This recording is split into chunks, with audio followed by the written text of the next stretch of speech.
All right, here we are. What's going on, Danielle? We're here for episode 2.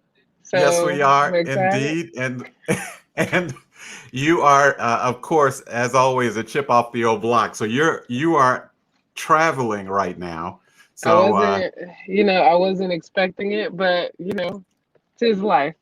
yes, yes, yes, yes. So all right. So I know you're joining me from Florida. So welcome everybody, and we got a few people on already. So happy to have everyone join us for episode two of this journey, Dad from a Distance. So, for those of you who are joining us for the first time, this is a project of love of for Danielle and I both, as we kind of give an idea of what it was like throughout our particular journey, separated by a distance. Her mom and I were divorced when Danielle was very small.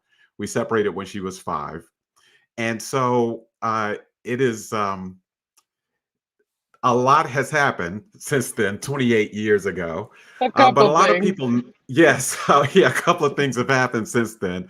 So, what we wanted to do is really be open, transparent, and real about this journey, which continues, quite frankly. I mean, it's a anyone that's ever been in this scenario or this situation before knows that it doesn't ever stop. It just evolves over time.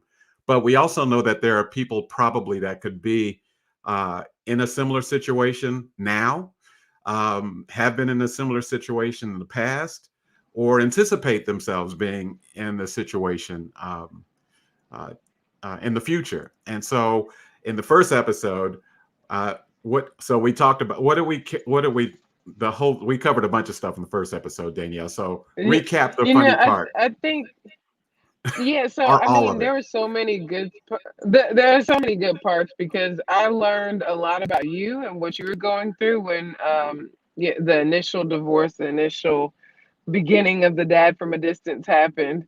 And I didn't know certain things. That was really cool for me because I think this is really about perspective and hearing both sides of the coin. And we talked about Waffle House. So just make sure you watch the first episode because it's like, what? We're Atlanta.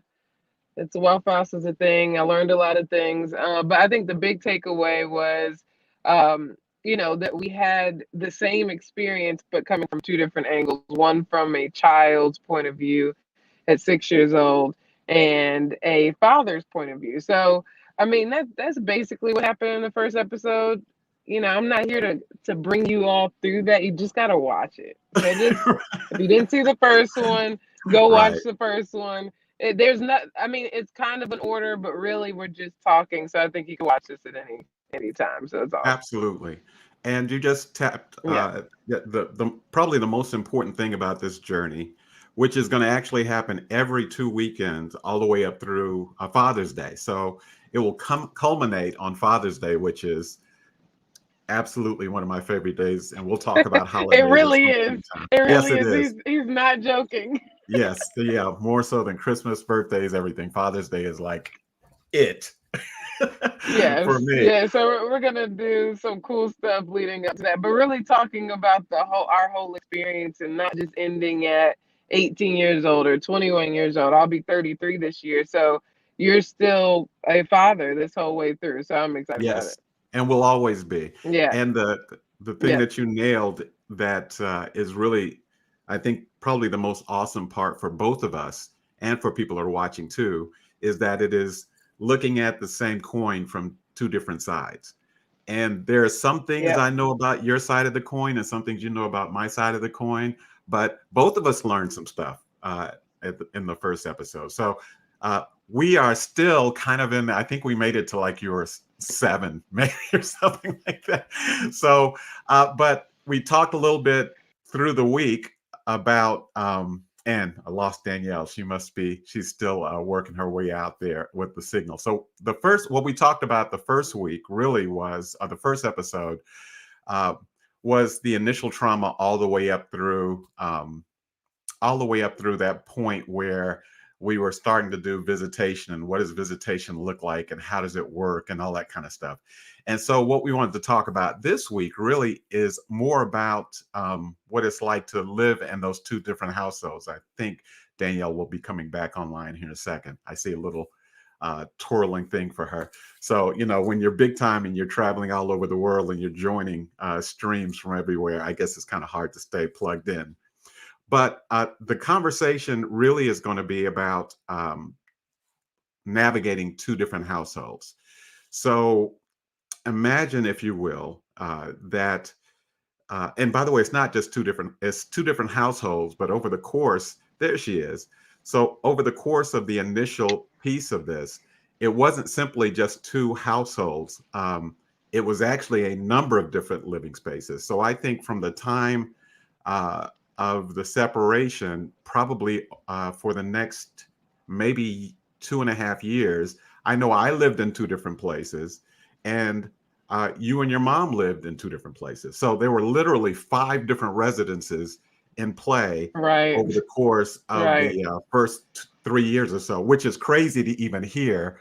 So, because that would make things weird all by itself. But that was part of what we navigated. And when you have two different households, there are a lot of things that come into play with that. So, Danielle, what I wanted to ask you was because visitations is a thing. For those of you who've not been through this, you know someone who has been through it. There are visitations every other weekend, and then there's holidays, and then there's what happens in the summertime. And I don't know whether Danielle, I don't think she's just contemplating this. I think she actually got frozen again. So I'm going to take the lead for her until she comes back in with some signal. One of the things we touched a little bit on in the first episode was the importance, and I can hear you, Danielle, but I can't see you. There you are. So one of the things I was going to ask you is, what do you remember early days? So you remember early days, it was about me being at my mom's house and then at the apartments and that kind of thing. So what do you remember about pickups and drop-offs and that kind of thing? You know, I remember it being I don't remember too much of it. I remember going to Nana's house. I Hmm. remember you know, as having our own, like, I didn't understand Nana's house. I think it was like this middle ground that I didn't really understand. And then I remember the apartment. I remember the apartment being fun because it was like not a house. It was like this weird new thing. So like I had my own room, and I remember eating tons of Flintstone vitamins, which I don't know why. That's the only thing I remember about that apartment.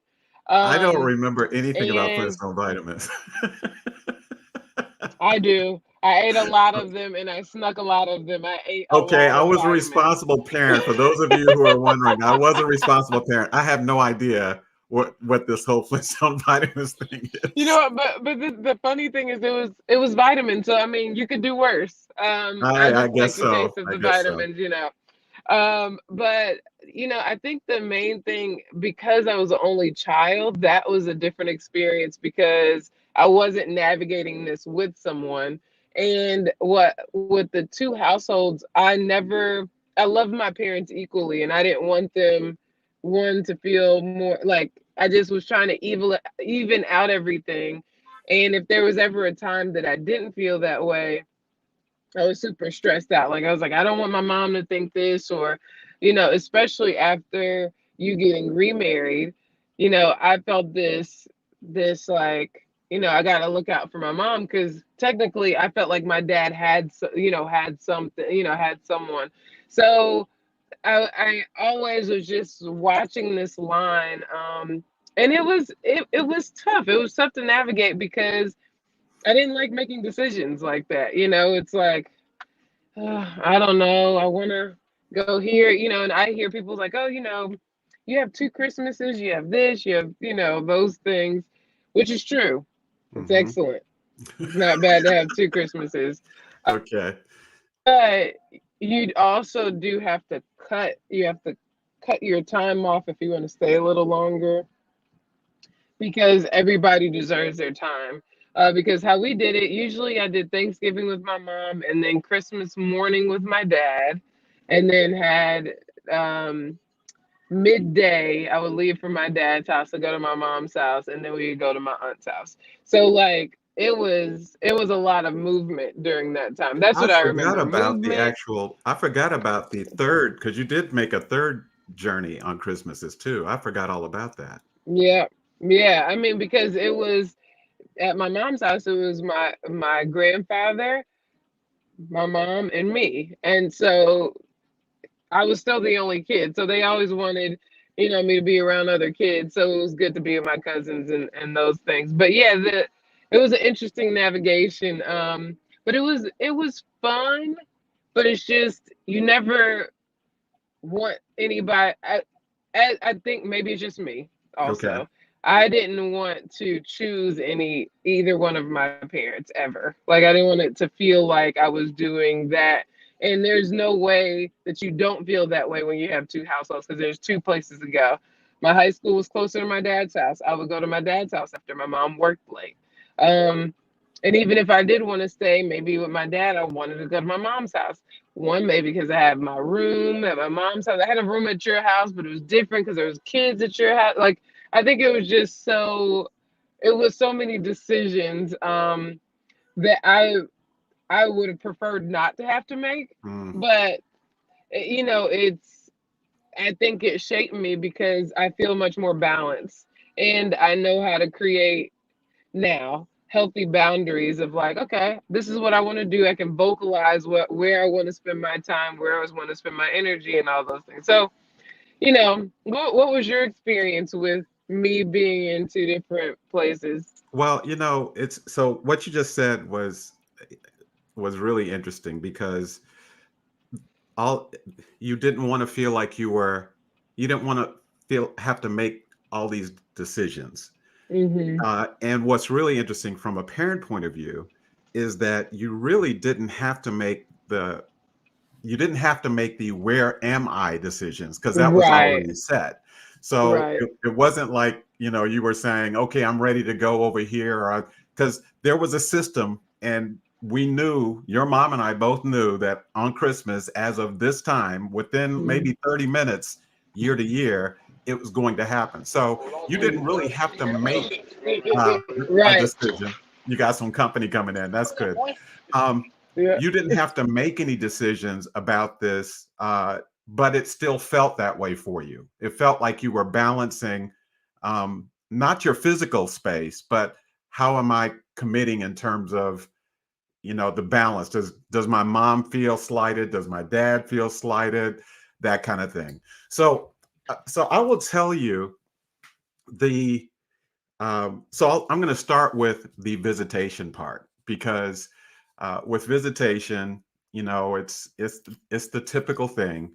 You Every other weekend, I had you the first and third weekends, and if there was a fifth weekend, I had you on the fifth weekend. So that's kind of how these things, because you have to map all these things out with documents and documentation and stuff.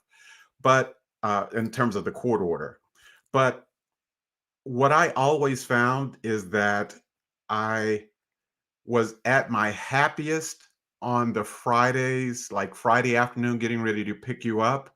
That was like Christmas for me. Um, and I don't know if you knew this, but I absolutely hated Sundays. I hated Sundays. I mean, so much so that I had to be careful of who I was around because they wouldn't understand why I just because I knew that I was going to have to give you up. And so it was uh, for those of you who've not been through this, it's it's the it's like reliving the trauma every other weekend. So I have joy at the beginning of the weekend, and then I have to let you go at the end of the weekend. And it was like going back to this, at least in the early years, it was like going back to that moment over and over and over. And I mean, it was maddening. It was very hard to navigate for me emotionally, notwithstanding what it was like for you. I'm just wanted to make sure that everybody heard that side of the coin, because there it depending on the relationship you have with your kid and you're in this situation, some people could see that as a relief. It's like, oh, okay, my time with the kid is over. Um, it was anything but that for me. And it was similar on Christmases, for example, because you did Christmas morning. I felt that. I've, Yeah, I, I've always felt that. And I think that more that's what I'm saying is that yeah. I felt that energy from you because Mhm. because we love each other. I didn't want Yes, to yes, go. yeah. But I also felt it's knowing that my mom felt the same exact way. So it's Hmm. like, I know, I don't want to go either. I'm having the best time. But also, knowing that I have two awesome parents that feel very strongly about Yeah, me. Um, but that also comes with feeling like, because I think you're right. I didn't think about like, oh, I need to be here and here. Like I never planned anything because right, I don't know. But I think it was definitely like I just realized right, like, yeah, I wasn't in charge of that. right. But I did know, what I felt like I needed to emotionally choose Hmm. sometimes when I didn't feel like it. you Yeah, know. well, and I mean, and it's like trying to switch, turn a switch on and off. So, it's interesting you say that you could feel it, and I did. I I tell you, I felt like I mustered every ounce of energy I had to mask it, but it Fail, you clearly failed. didn't work. Yeah, fail. That was definitely a big fail. But um, I'm I'm glad you didn't see it unmasked, because masked it was weird. Boy, unmasked it probably would have been just a a massive failure. But yeah, there was always that, and so we should point out that even though your mom and I were not together, you were never we if your best interest was always front and center for both of us. So there wasn't any of this, back and forth and using Danielle as a pawn and all this other kind of stuff. Not that I felt anyway, and I would bet your mom would probably confirm that. But even without that, under the best circumstance, you have to see your child go over and over again. And not just me, but your mom had to see me go over and over again. Even when you were living with her, and I mean, she had custody of you the entire time until you were 18. Well, until you moved out, basically.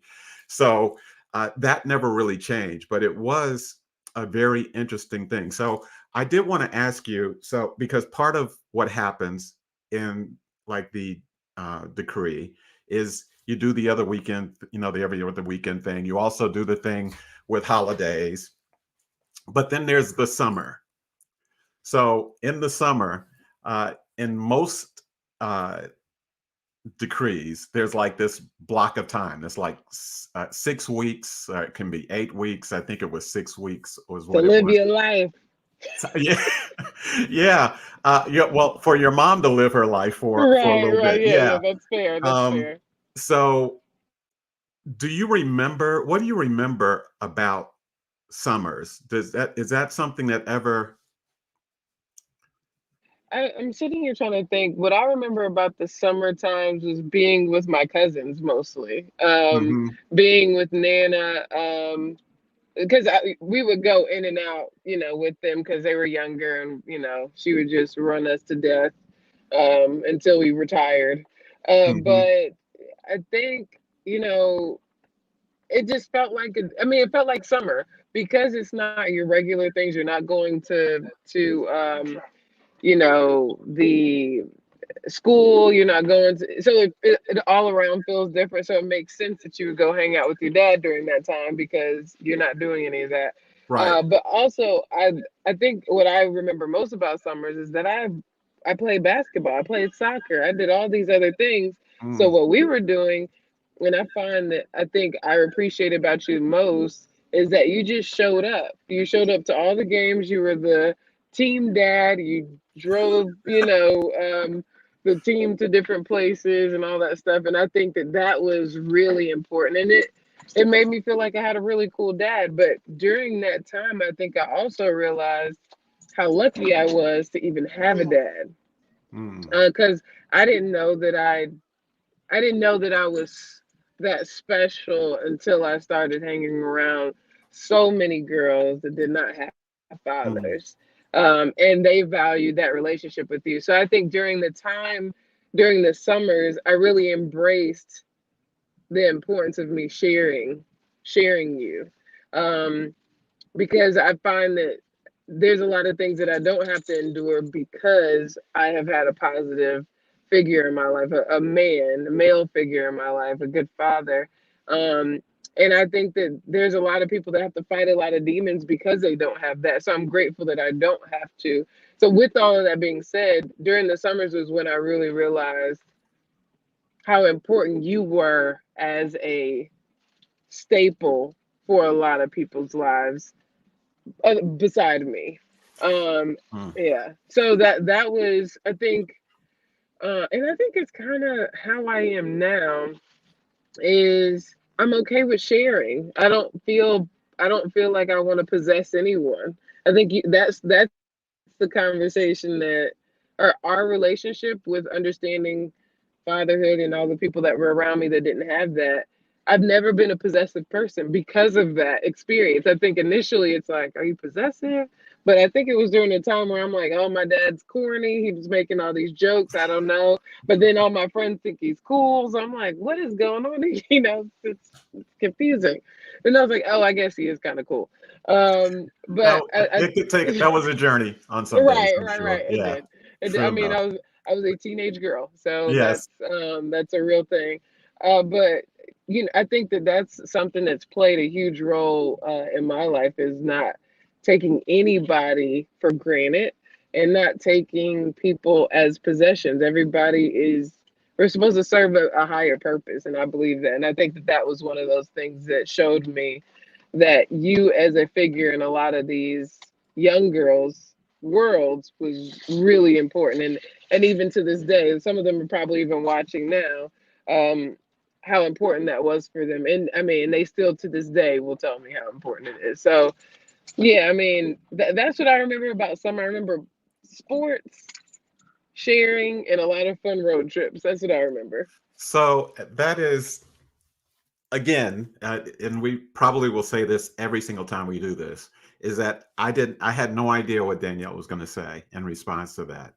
Because I remember all of that too, but there was something else that was very significant about the summers for me from a dad point of view. That probably doesn't occur to you very much or to a kid very much at the time. So I've been an entrepreneur since 1993. And so, uh, which is right around the time, actually, just before your mom and I separated. So that since that time, I've kind of it's been my own schedule. So I've been where I want to be and taken myself out of circulation whenever I wanted to. And so one of the things that was really important was that throughout your entire life, and I have traveled a little bit, and I'm saying that tongue in cheek, but it was um, it was off limits. Your birthday was always off limits. And so, I mean, for the entirety of your life, and I can't even tell you how many times there was someone said, well, Greg, are you available X, Y, and Z date? And it would be, and for most people that people that don't know us, your birthday is July 18th, and my birthday is July 19th. So, I was just about to interject that because I think mhm. that that's such a fun, it's such a Yes. fun Well, fact. more fun for you. Yeah, I stopped having True. birthdays when you I've got been here. Yes, yes. I've been living it up. It's been I've been in thir- your 30, shadow. 32 strong. Good birthdays. Good, solid. Thank you very much. You're welcome. You're welcome. But it was really important for me not to ever have that time stepped on by anything or anyone. And and I've always loved being an entrepreneur and still do to this day. But I will tell you that there were opportunities that presented themselves that were non-entrepreneurial at the time. Uh, and one of the reasons I never even thought about them is because I didn't want to have to sacrifice those things. Like, you know, uh, I enjoyed being the person that took you to basketball practice or soccer practice in the middle of the afternoon. I even ended up as the assistant soccer coach. Now, I don't know if you You're remember this great. or not. You're yes, I do. No, do Yes, you I do. remember how I ended up as the assistant soccer coach? I feel like it was like you were there. Uh, no, Was so there a skill challenge? well, no, there was definitely I knew nothing about soccer at all. Nothing about never played it.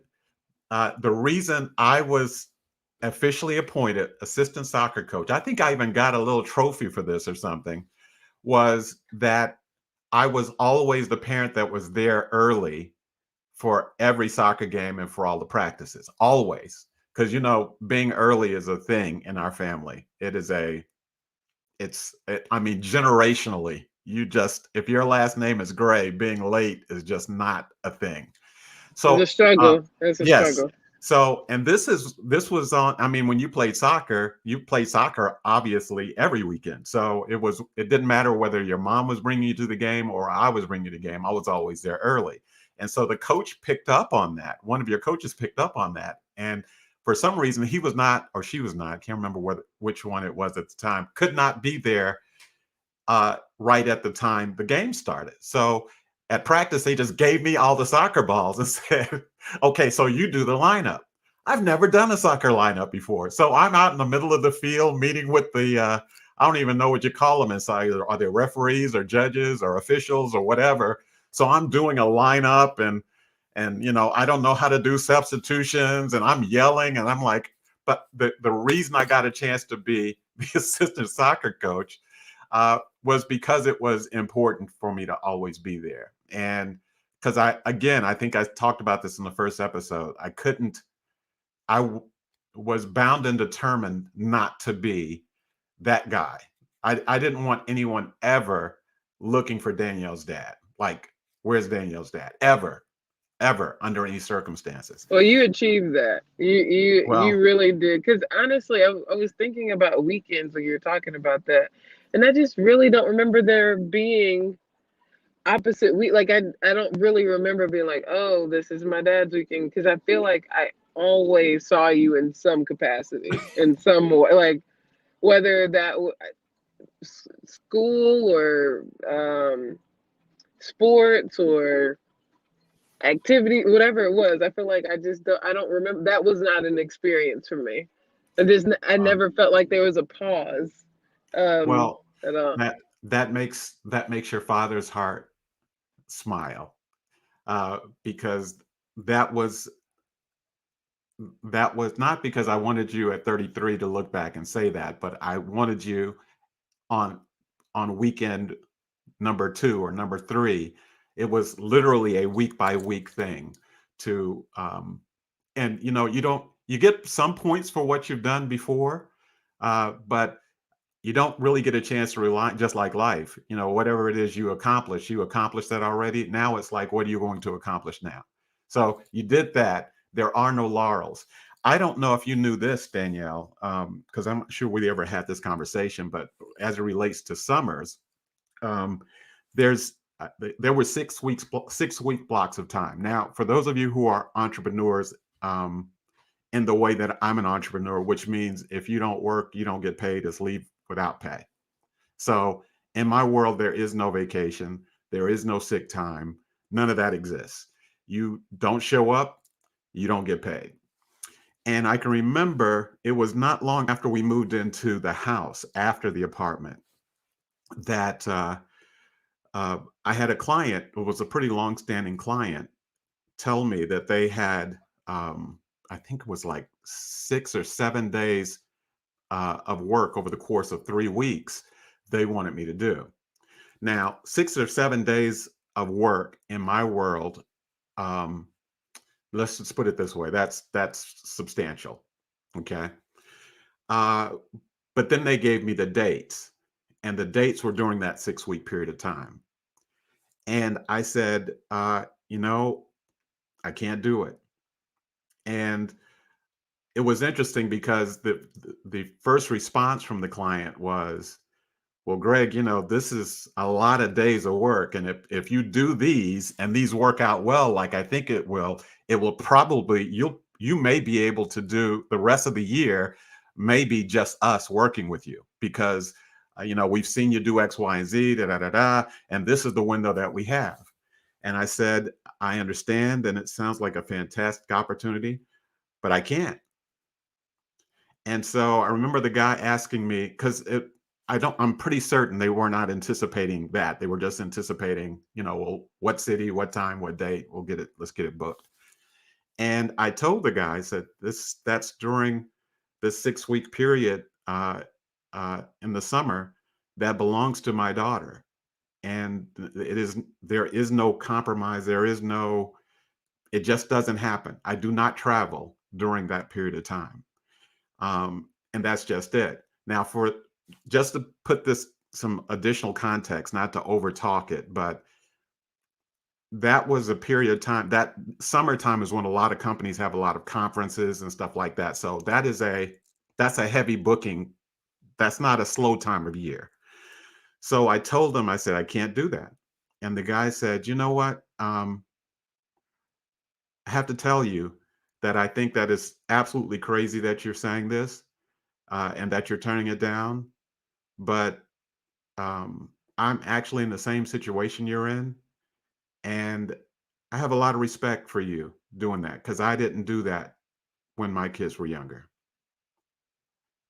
And it was like a really weird time on the phone. Like, not that, you know, I didn't feel like he was being emotional or anything, but you know, he just understood that this was an immovable object. There are some things that are immovable objects, and my time with you was one of them. And he said, this is a lot of money you're leaving on the table, Greg. And I said, that's not really part of my calculus. This is my daughter's time, and that's it. It doesn't really matter. The rest of it doesn't really matter. And so, what I don't know that you know about is that toward the end of that 6 week period of time, he called me back and he said, you know what? I talked to our board and I told them what your decision was and why. And so what we're going to do is we're just going to postpone this until September. So are you good for September? And I said, sure. So I guess the point is that, you know, a lot of what has made this work for you and for me over the years is understanding that you were the priority and nothing else came before it, even work. And so I don't know if you even knew that story or not. Well, what I do want to say, I want to give space to is to say thank you Oh, because as a entrepreneur now, mm, I know all the sacrifices that I'm making just for myself, right? That I could not imagine what that just feels different being older and being in those shoes of creating something and trying to build something, build a life and all those things. So I want to just give that space to say thank you because I feel that. And I think that for anybody that's listening, that because I think I knew that too, maybe some way. But what I will say is, I think that's what made me make sure I put myself first. If your father is putting you first, it makes it easy to put yourself first too, mm, because that means that I'm important. That means that I'm special. I'm good enough to put other things aside because I'm important. And I think that those little things, that's what I was talking about earlier, that I think I experienced by just having a good father is I don't have to, I mean, yeah, I have my own things.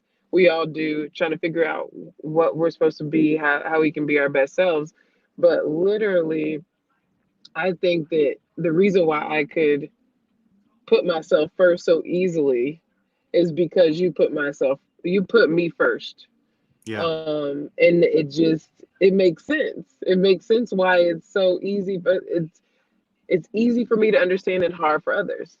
Because that's the Mhm. thing. I'm like, well, what is, what's wrong with you? Why are you choosing this? And I think that sometimes I say from a child's perspective, I think that that really made a big difference with me because I knew you were choosing me. You chose, but that goes for relationships. That goes for everything.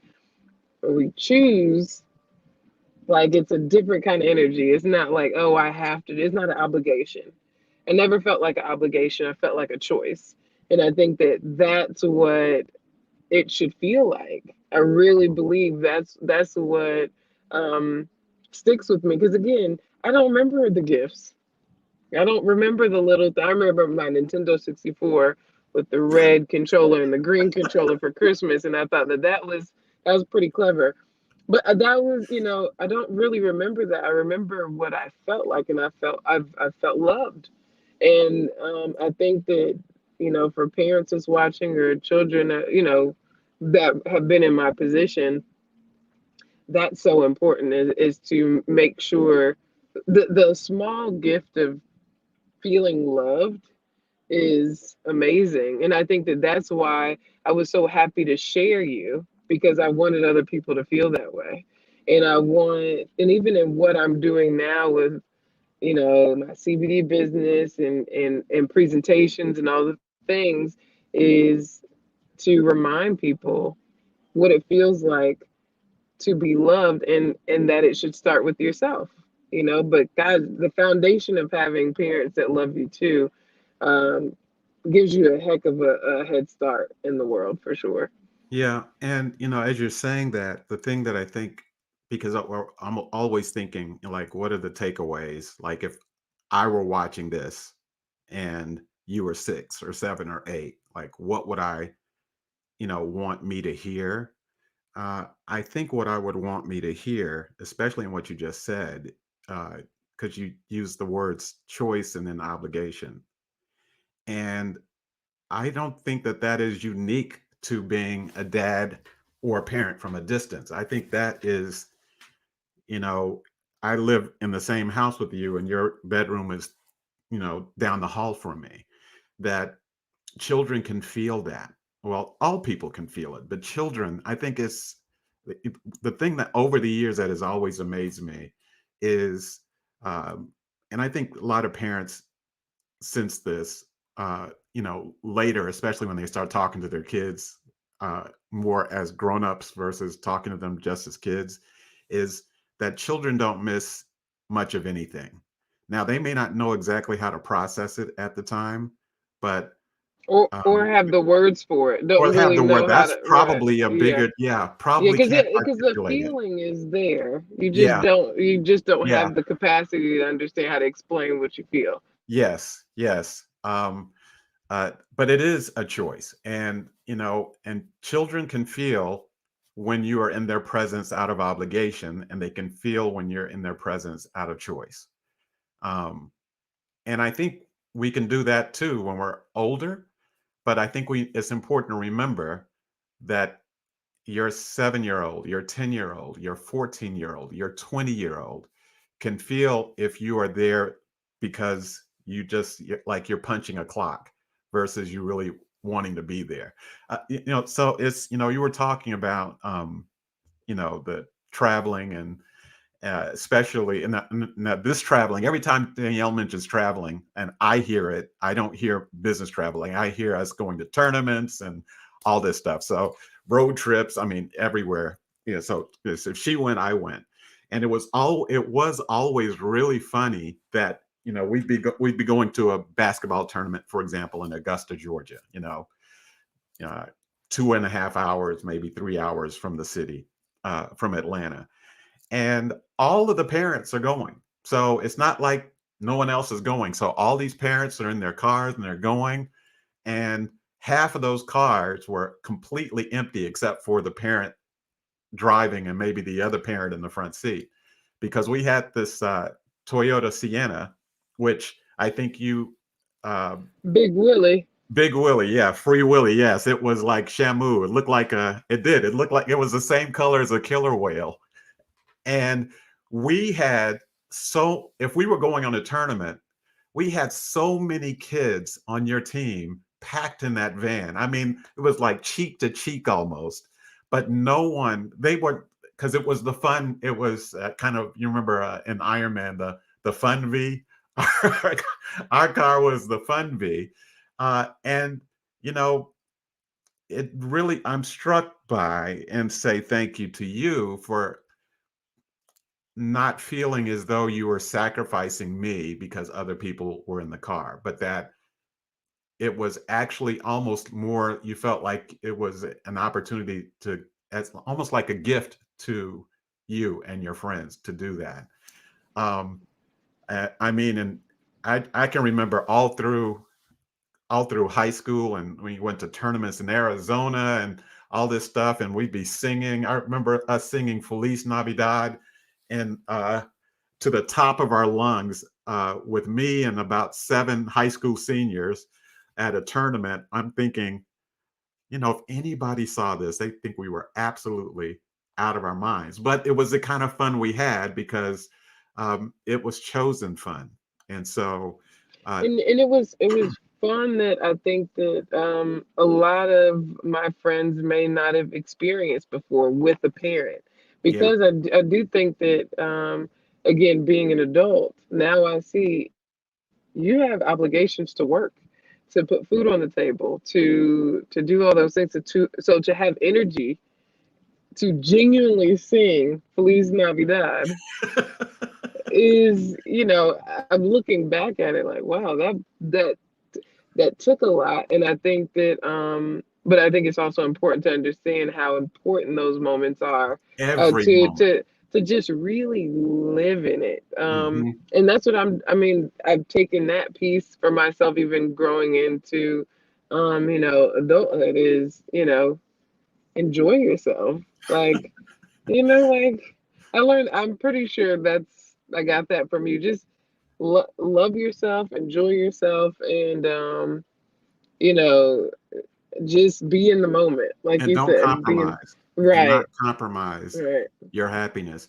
You know, we will have a whole conversation. One of our whole conversations will probably be around me being the dad and you being in relationships, because that's a block of time all by itself.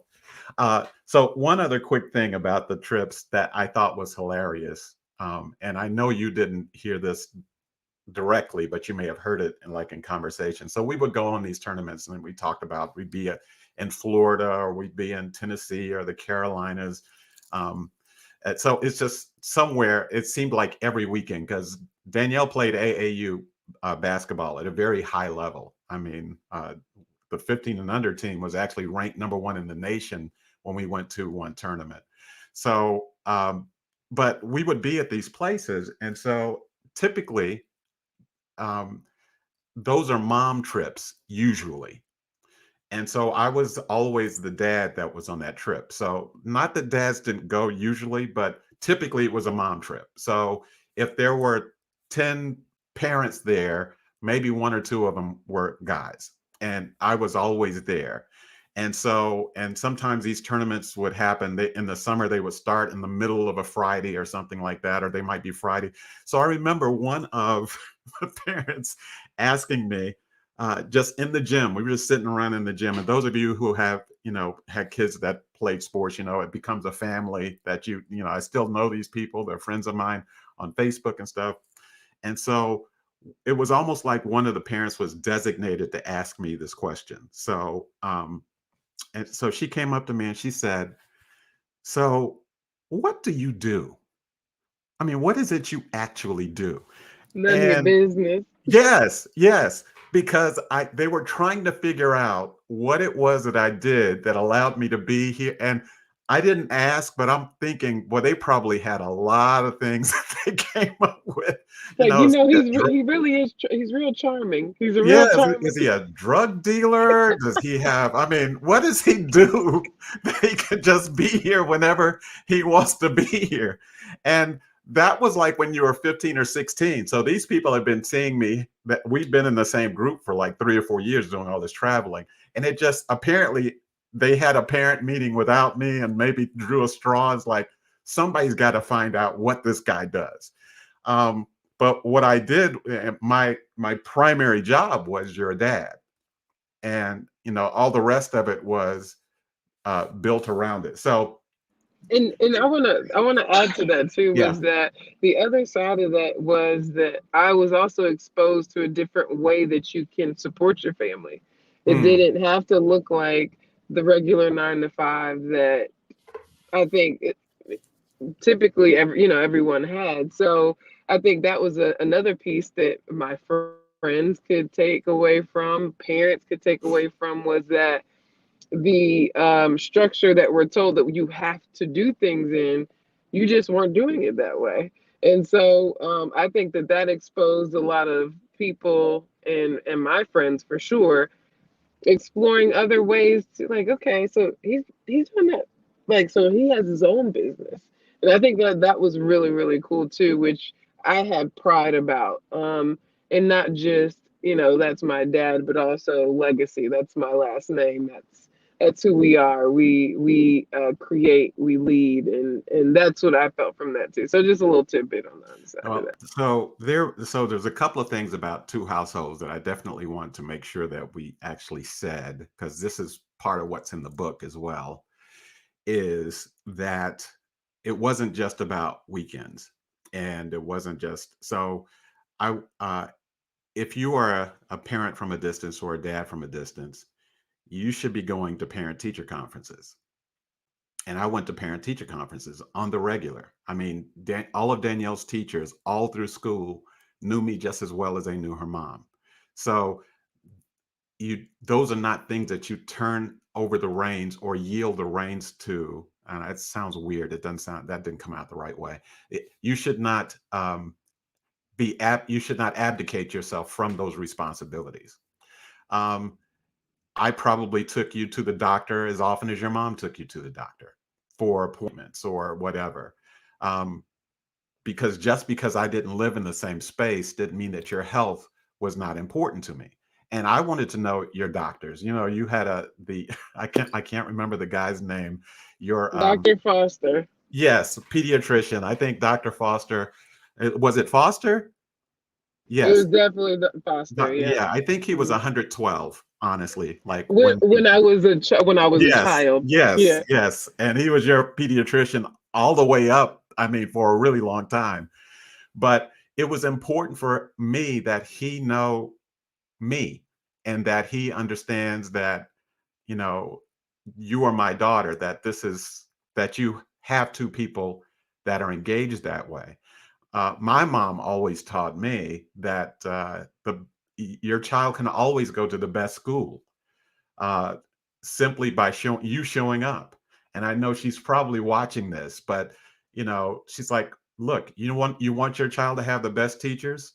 Show up on a regular basis because the teachers are very aware of how many parents don't show up, whether they are in a household divided or not. But when they see you coming, and by the way, much love to educators because that presence helps them too. It gives them more credibility with your child. So your teachers all through middle school, high school. I remember Mr. Jackson in the fourth grade at Pine Ridge Elementary School. All these people were people that I had relationships with too, and you should never yield those relationships or give up on them or back away from them simply because you're not in the same physical household. So there's something I want us to talk about, Danielle, before we get out, because we're about 11 minutes before we break out. So, and this falls into the category of the probably the most well-intentioned thing that can absolutely blow up in your face, and which happens throughout a relationship. So, and we still cycle to and through this from time to time. So I just wanted to make sure that we gave space to this. So one of the hardest things, and we've actually talked about this within the last couple of years or so, um, So you really want to see two sides of a coin. Here's two sides of a coin. So probably, I don't know, you were probably in middle school at the time. And I had occasion to actually talk to someone, someone, that young lady that you know very well. And because this happened from time, they would confide in me, especially if they were like, I just need to talk to somebody and something like that. So um, this person usually their personality is usually just bubbling, and it just was not that day. And so we just talked, and she said, um, what really bothers me, because her parents were divorced as well. And she said, what really bothers me is that, I see what you and Danielle have, and it just, it makes me so happy, but it also makes me really sad to see what you and Danielle have. And I said, well, what do you mean? And she was talking about, her relationship with her dad, and it wasn't what we had. Just make a long story short. And she said, with tears streaming down her eyes, she said, I don't think he even wants us. And I said, well, what do you mean? And she said, it would never happen because I just don't see it happening. But, you know, I've had dreams that at one point in time, he might just say, you know, if you want to live with me, my house you can choose to live with me or you choose to live with your mom. Either one, I just want you to know that you would be welcome. And she said, I never would have gone because that's not the relationship we had. But she said, he never, ever once gave us any indication that his home was our home. Not one time. And she was, I mean, bawling her eyes out. So Greg, thinking this is I'm like, what, because at this point, I've never said this to you. And I'm thinking, man, am I possibly? So this is my intention. And I don't know if you've heard this before or not. I don't know if I've shared this with you or not. Because it turned into being one of the more painful things for you to navigate later in life. And if you guys can see Danielle's face, you can see it changing because uh, when that young lady said that to me, and I realized I had never said to you, Danielle, you know, I know you live with your mom, but I want you to know that you're welcome here too. So my heart was just jumping out of my eyes. Like, I cannot believe, how did I miss this? Especially seeing this pain in this young lady.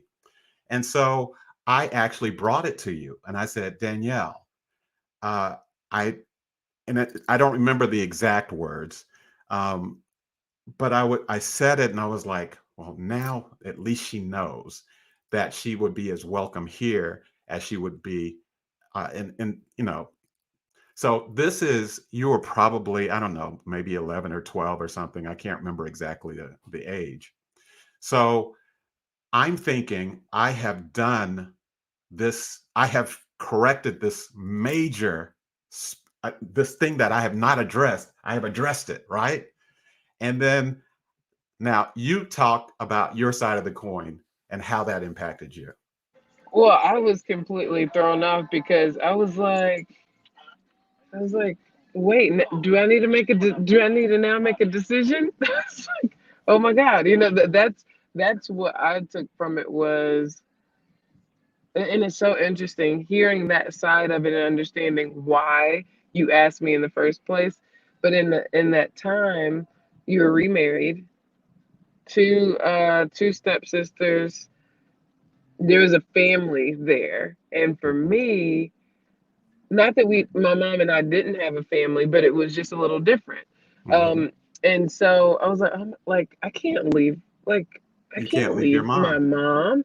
And why would he think that I could? And so it was completely thrown, not what was intended, which I think is just so crazy to even think. Like, that's how easy perspective can be completely shifted. Again, I'm 12. Hmm. So and I am such an empath, and I'm trying to, make sure I'm balancing my whole, like this. If I'm 12, I've been doing this for 6 years. So I think that was the other piece. I was just like, what do I what do I tell my mom? And also, what if I had guilt that maybe I did want to go live with you? Mm, mm-hmm. You know? And so I think there was just a lot of different things that, like, okay, am I here because I want to be, like, what, why? And that's just too, that's a lot for any 11, 12-year old to try to Yeah. figure out. So it's just, it's always fun for that, because I really think these conversations are so healing. And I hope that what is taken from this is the conversations. Now, granted, it's hard because it's tough because there's so many people in it. Mm-hmm. Um, but I think that, you know, or not so many people, but because I was so young, my mind wasn't It strong was a enough to even understand processing. that. Yeah, Yeah, you didn't have the processor for it. I didn't have it, but I think that it was so hard for me because I was so scared to hurt anybody's feelings. Yeah. And that's really where it came from. But what I was going to say is I think this is so important for people to hear, because communication is so important for us to understand each other, for sure. And so it's and for and I don't know whether people are grasping this because I haven't really said it maybe in the clearest possible way, like in this dialogue. But that interaction probably was the most fracturing interaction that Daniela and I have ever had. I mean, if we were struggling later in life, in fact, I can remember specifically when you were like a high school senior, I remember it coming up. When you were like 22 or 23 years old, I remember it coming up. I remember it coming up 2 Thanksgivings or 3 Thanksgivings ago, where it was such an emotionally charged conversation. Um, and, and the takeaway is that, this happened when Danielle was 11 or 12. But if there's a rising pain that comes up of all the things that we've ever talked about, that's the one that comes up. And when we were getting ready to have this conversation, I was like, I don't know that I've ever told her why I did that. So it's on one hand, it's weird. It's like it's the best, worst mistake I've ever made in my entire life. um, because you nailed it. It's not where the person who's receiving the message gets to judge how it lands. And so, as well intended, and it was well intended. I mean, I had nightmares in my head of you saying to somebody else that my dad has never ever even asked me, and I couldn't live with that. I just could not. So I say this thing and I'm going, now she knows. And I have ripped at the fabric of Danielle. She's already told you guys earlier about all these different decisions she has to make. And now she thinks this has got to be her decision. You know, how do you even tell your mom that I even said that? And what does she do with it? You know, so as we wrap up this two households conversation, I wanted to make sure that we fit that one in, um, because we still navigate that conversation, and we'll probably navigate it differently now going forward, just because um, I heard something different in your voice about it, and I think you probably heard something different in mine about it as well, just perspective. But the reason what you guys see on the screen works and continues to work is that we continue to put in the love and the work into it. And even when it's hard, and some of those conversations, those were some of the most contentious conversations we've ever had, but we still talk it through and we find our way on the other side of it because we're invested.